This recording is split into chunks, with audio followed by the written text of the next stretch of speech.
lagi dengan saya Teguh Juliawan dalam Principal Talk. Menarik sekali, saat ini kita semua sangat prihatin dan juga sangat berhati-hati untuk menghadapi wabah virus COVID-19. Hal ini mendera dan juga mengubah wajah perekonomian dunia ketika satu negara harus melakukan lockdown. Yang ingin saya sampaikan hari ini adalah bagaimana kita bisa mengedukasi masyarakat sekitar bahwa penting sekali kita melakukan self-isolation atau self-quarantine. Apalagi dalam beberapa hari yang intens, pemerintah menyarankan sekolah untuk segera membuat proses pembelajaran anak secara online di rumah. Tujuannya satu, mencegah penyebaran virus COVID ini menjadi sangat-sangat terkendali. Tentu itu harapannya. Tapi apa yang terjadi? Saya akan coba jelaskan dengan kartu-kartu ini. Ketika masyarakat berkumpul bersama dan mereka melakukan interaksi, yang terjadi adalah ada beberapa orang berkumpul bersama melakukan pertemuan, sebut saja reuni.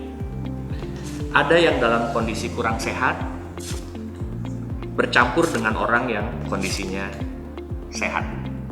Setelah mereka bertemu, tentu saja masing-masing harus kembali. Yang jadi masalah, mereka yang kondisinya tidak sehat kembali bertemu dengan komunitasnya.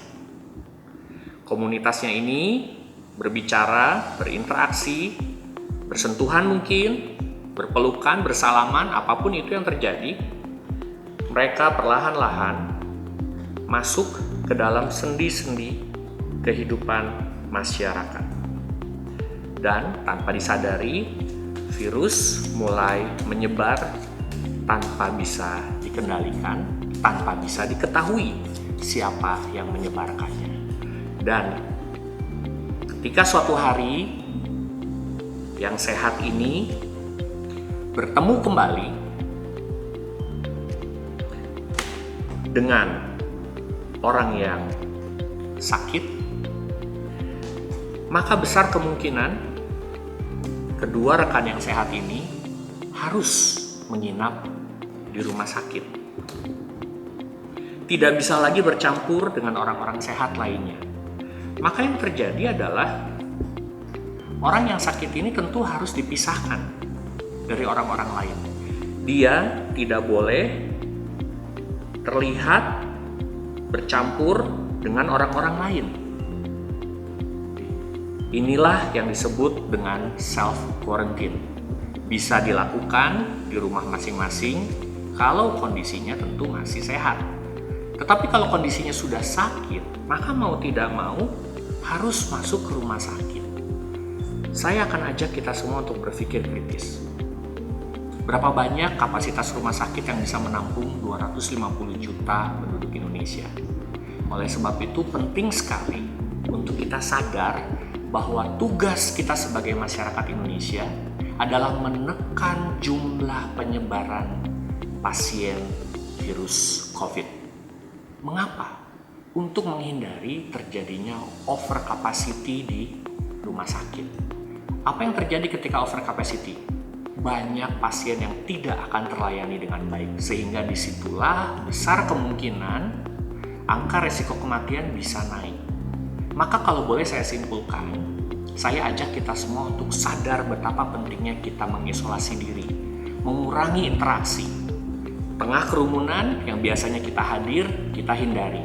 Kalau bisa lakukan pertemuan pekerjaan secara online. Mengapa hal itu penting? Karena tugas kita semua sebagai masyarakat menekan cepatnya penyebaran virus corona. Mari sama-sama sebagai warga negara yang baik, kita lakukan social distance. Ketika kita bertemu, kita atur jaraknya, menghindari jabat tangan, sentuhan, menghindari pertemuan dalam tempat-tempat publik yang melibatkan banyak orang, serta terus menjaga kebersihan. Akhir kata, saya ingin mengajak kita semua, rekan orang tua, serta siswa, untuk sama-sama tidak menyalahgunakan kesempatan yang ada saat ini. Anak-anak belajar di rumah bukan berarti pergi ke tempat wisata dan justru mempertinggi resiko terkena wabah virus corona. Apabila kondisi satu orang yang dirasa kurang baik, tetapi dia mau bertanggung jawab mengisolasi dirinya, dia tidak bertemu ataupun bersentuhan dengan orang-orang sekitarnya, maka yakinlah suatu hari akan lebih banyak lagi orang-orang sehat yang bisa menjadi fungsional di masyarakat. Sampai bertemu, tetap jaga kesehatan, jaga diri di rumah, dan tetap belajar. Salam Trimulya.